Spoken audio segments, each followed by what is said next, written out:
Et salut à tous, salut à toutes. On se retrouve aujourd'hui pour un deuxième épisode d'analyse tactique. Donc, je vous fais cette vidéo. Là, on est dimanche soir. On vient d'avoir donc une ronde du TIPC à 15 heures. Je vous fais un petit topo. Donc là, moi, j'ai d'abord battu un 15-50 ronde 1 et je viens d'annuler un 19-30 ronde 2. Et Pierre a battu 2 1800. Donc, franchement, bravo à lui. Il vient de battre deux mecs qui sont 200 points en toute sa cote. Euh, donc, je vous rappelle, donc, contient un petit journal du TIPC avec nos résultats tous les jours et un bref résumé de la partie. Donc, sur la page Facebook. Donc, si vous voulez savoir un peu ce qu'on fait là pour l'instant à Charleroi, bien, vous pouvez aller voir donc sur la page Facebook.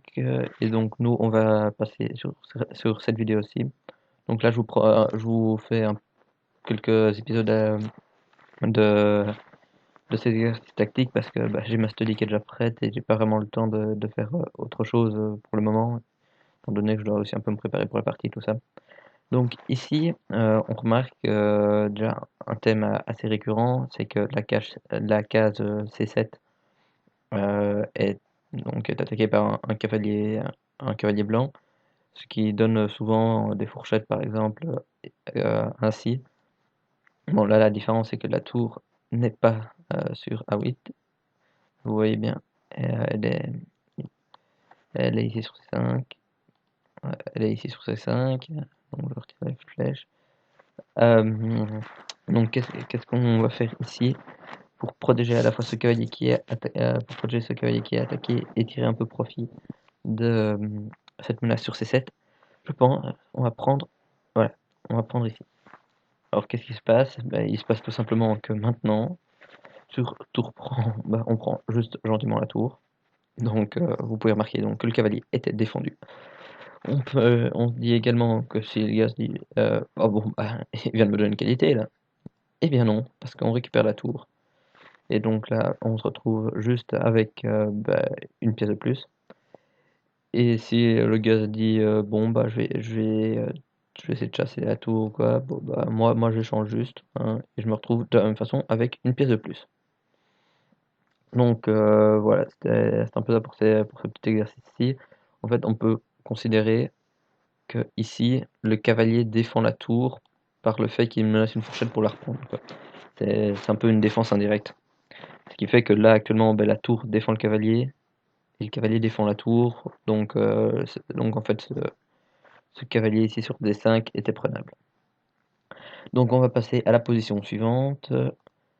Ici, on a une position assez amusante. Que vous allez voir que le coup à jouer est tour D7. Alors tour D7, donc c'est un peu un exercice de déviation ici. Alors on va regarder d'abord pourquoi est-ce qu'on ne peut pas prendre juste avec le fou. Alors si on prend avec le fou, il y a juste tour prend les 8. Et donc ce roi H7 seul coup. Donc, on peut remarquer déjà ici que après tour prend des 8, on égalise le matériel, hein. On a donné une tour, on égalise.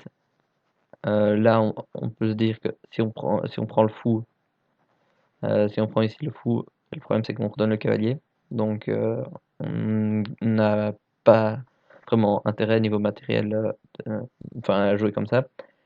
Et donc ce qu'on va faire tout simplement, c'est cavalier f8 et on va aller chercher le fou avec le cavalier. Et donc là maintenant on a juste une pièce de plus. Alors qu'est-ce qu'il y a également comme autre variante sur tour d7? On a également tour prend d7. Mais il se passe en fait que c'est exactement la même chose, hein, sauf qu'on prend sur C8 à la place de D8. Maintenant, le fou n'est plus protégé, hein, ce fou n'est plus protégé, donc on peut le prendre. Et de la même façon, là maintenant, je vais faire en rouge. On n'attaque pas la tour, mais par contre, on a toujours le cavalier qui peut faire la fourchette. Donc hop, voilà. Et on va chercher la tour. Donc même façon, on a une pièce de plus. Alors ici, on peut se dire également tour F8, hein, en se disant pourquoi pas nous donner une caloche et la récupérer ici, hein, qui peut paraître logique. Mais là encore, il y a deux bonnes façons de le faire. Donc déjà, là en fait l'idée n'est pas bonne, puisque sur cavalier F8 on défend la tour, et de plus on reprend la pièce avec échec. Mais également, on peut remarquer que sur cavalier F7, on a la fourchette qui nous permet de juste récupérer la pièce ici. Donc voilà pour ce deuxième exercice. Donc vous avez remarqué que l'on s'en sortait à chaque fois avec une pièce de plus. Donc, surtout sur le thème de la fourchette, vous pouvez remarquer donc ici que à chaque fois, hop, on sauve le cavalier et on reprend la pièce par une double attaque. Que ici on sauve le cavalier et de nouveau on reprend la pièce avec une double attaque. Donc c'est un thème tactique quand même extrêmement récurrent. Mais le thème tactique majeur ici était quand même la déviation, puisqu'avec tour D7, on essaye de dévier soit le fou, soit la tour. Enfin, voilà. On va remettre la flèche rouge. Bon, je fais pas des flèches pour rien, hein. Et bien sûr, on peut pas juste laisser. Enfin, on pourrait prendre, mais enfin, ça donnerait quelque chose comme ça, voilà. Et là, on a carrément donné une tour sèche. Alors, on va passer maintenant à la position suivante. Voilà. Ici, comme on avait déjà vu sur une des trois premières positions, l'idée va être, je sais plus moi, est-ce que sur les trois premières positions, il y avait une position où on essayait d'aller damer? Non, il n'y en avait pas. Donc ici, le but va être de pousser ce pion A à dame. Alors, on peut remarquer bon, qu'actuellement, il est surtout gêné par Notre-Dame, donc c'est pas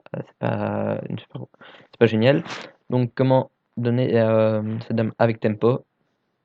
Voilà, on prend tout simplement la dame sur 6. Bon, le problème, c'est qu'actuellement, A7, hop, on voit que le roi rattrape le pion.